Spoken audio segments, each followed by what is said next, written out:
I'm here to tell you about Kajou. My name is Alex. I'm here to tell you about Kajou. We are a platform, oh, a little too fast there. Okay. We're a platform that shares Haiti's artistic talent internationally. And the problem that we're addressing is twofold. On one hand, you have Haitian artists and artisans. Over the last 30 years, a combination of man-made and natural disasters has caused a steady decline in Haiti's tourism. And since art is linked to tourism, no tourist means no money for local artists and artisans. And a lot of them are emerging artists, so we have big talent with little to no opportunities. And for art lovers, you simply cannot appreciate something that you don't know or you don't have access to. So there's a wealth of art and beauty to be discovered, but they simply don't know about it. And we're also addressing the problem of the disgruntled philanthropist, somebody who wants to make a difference, but who's lost trust in the traditional charity industry, especially after stories such as the World Cross building 5 or 6 homes in Haiti after raising $500 million for the earthquake. So, our solution: we believe that opportunity is better than aid. So, meet Stevenson Joseph. He's one of the first artists that we signed. And that's one of his paintings. He started painting when he was 12 years old, just as a way to vent his frustrations and to pay for school. So, what do you think is best for him? Should we just give him charity, like a few dollars a month? Or is it better to give him an international outlet for his talent? So, we went for option two. And in terms of the art lovers, what we're doing for them is we are recreating the narrative about Haiti and introducing people to the different aspect of our culture.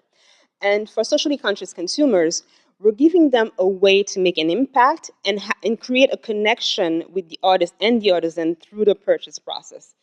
And that leopard just stayed there, so maybe that's complimentary with purchases for now. Why are we the best people to do that? As the co-founder and CEO, I'm an accountant with nearly a decade of experience at the UN and in the private sector. I'm also an MPA candidate and proud Pi Alpha member. And Valerie is a civil engineer who's worked on several projects, built schools with NGOs in Haiti. And Jeff is a finance and IT specialist. The market that we're going after, the global art market, was estimated at 45 billion last year, and online art sales accounted for 3.27 billion of that. Our customers. According to Nielsen, 36% of the global population, or 2.5 billion people, see themselves as aspirational. So the brands that they purchase are an extension of their identity. And they also found that 73% of global millennials they're willing to pay more for sustainable brands. And we also, because businesses tend to want to adapt to their customer behavior, so as businesses would be sending a message to the customers that they care by doing business with us. And our business model. As a social enterprise, our success is linked to our artists and artisans. So it's very important for us to pay them fair trade prices. And in the beginning, we'll take 20% commission from the sales that we generate online. I know it's a bit more than Etsy, but we have a lot of challenges, such as the high shipping costs from Haiti. So until we find a way to address that, that's how we're going to cover it for now. And we're charging 30% commission from our art exhibits, which is still a little less than art galleries. And we're also developing our own label for wholesale to high-end retailers in Dubai. We already started negotiating with a couple of them. And a competition. We have global and Haitian competitors. On the global side, we have Etsy, Pura Vida bracelets, and 10,000 Villages, and we also have Macy's. They have a Heart of Haiti collection, and we have Galeries Nader, Tissac-Sucre, and Lucerne on the Haitian side. But our competitive advantages are that we know a lot about the culture, and we're focusing on Haiti, and we're offering two alternatives. Not only an alternative to traditional charity, but also in a country where you have a very low literacy rate, we're also offering an alternative to the traditional path to success. So if somebody's talented like Stevenson and he can start painting at 12 and we create an outlet for him, so he probably doesn't need to go through like 13 or so years of schooling, he can just choose a different path very early on. And traction, what we've done so far, we've signed 7 new artists in the last month and one artisan atelier. And we've gained 5 times more followers from a couple of Facebook ads in the last few days. And we are having our third art exhibit this Sunday, and we'll auction 50 paintings. We're very excited about that. And we're also excited to be launching our website before Sunday. And the next steps that we'll take is that we already have a business license in Dubai, so we'll travel there in August to finalize the retail negotiations and also to launch over there. And we plan on hosting at least one more exhibit this summer. We're completing the Y Combinator Startup School online. That will be done in June, and we hope to get into their accelerator this fall and do a seed round afterwards. Partnerships that we've had so far, we have the Haiti Global Village. It's an organization that connects Haitian expats, and we're very excited about Jaco Transfer. We'll be donating 5% of our proceeds to them, and they'll use it to buy and distribute goods in Haiti.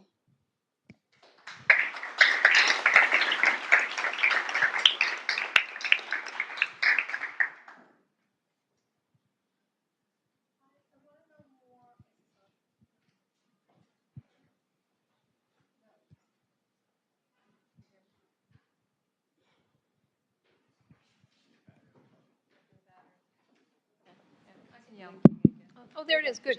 Sorry. I'm not an expert in the art market. I'm more an expert in things like copyrights and stuff like that. But I do know about the art market that the big art market is that it has to do with the idea of investment and resale value, and that's long-term developing artists and art as commodity, and then the marketplace. Where do you see your marketplace fitting into the greater? I hear you suggesting some things in terms of connecting with Dubai. I can see where that can lead to something very, very big, and then the idea of the commodity marketplace. But where do you, beyond Dubai, where do you see this product fitting into the bigger art market? Well, we already have negotiations with Dubai, and that's a way for us because it's the hub to the Middle East. So if we start there, and there's one retailer that we spoke to, they also have stores in Saudi Arabia. So once we launch there, we'll be able to access that region as a whole, and also we can leverage being here and being in Dubai, because usually what's cool in Dubai, is cool here, and vice versa. So that's how we want to leverage the two. Sorry, I just coughed. Yeah, can you talk about the retail aspect, I guess, specifically in Dubai? Are you partnering with galleries, like physical locations? You're opening your own? No, I'm What's not that opening process? my own. What we're doing is trying to have some high-end retailers carry our products. And one of the things, we already had a couple of meetings, was it last summer? And we hit a couple of snags because the wholesale prices that they wanted for their margin, so it wasn't going to be a good transaction for us. So we're going for higher end retailers. So let's say if we go to certain stores at the Dubai Mall where they can afford to sell it at a certain price and where it could still cover shipping and everything. So that's where we're going there. We're not opening our own store there until we see how the retailers do with it. And obviously, there's a lot of money there in the art world. Do you think have you identified a sort of socially conscious Dubai art buyer? Do you think that's sort of a market there, or how do you sort of approach that? I spent about a month there last year, and I went to a lot of networking events, spoke to a lot of people, and gauged the interest for it, and that's how I got the meeting with the retailers. So a lot of people are interested, and also Dubai also have about 80% of expats. So you have people from all over the world that you would be able to reach, and they're also hosting the Expo 2020. So that's a good opportunity there, and there are very few Caribbean people and even fewer Haitians there, and also they've responded to like the last hurricane, and they've done a few things for Haiti. So that's just giving them. There is a channel there. That's just another channel. So do you think most sales will be in which countries? In the US or not? Well, I'm here right now, so and we're launching the site here, so we'll get a head start here. For now, this will be in the U.S., and then once we do retail in Dubai, because they were talking about getting at least 500 items, so I think the wholesale will be a lot more. So we'll see how it goes, because we're trying as a marketing strategy to get people to share a lot of things online as well. So we'll see Okay. how that goes. Okay. Thank you.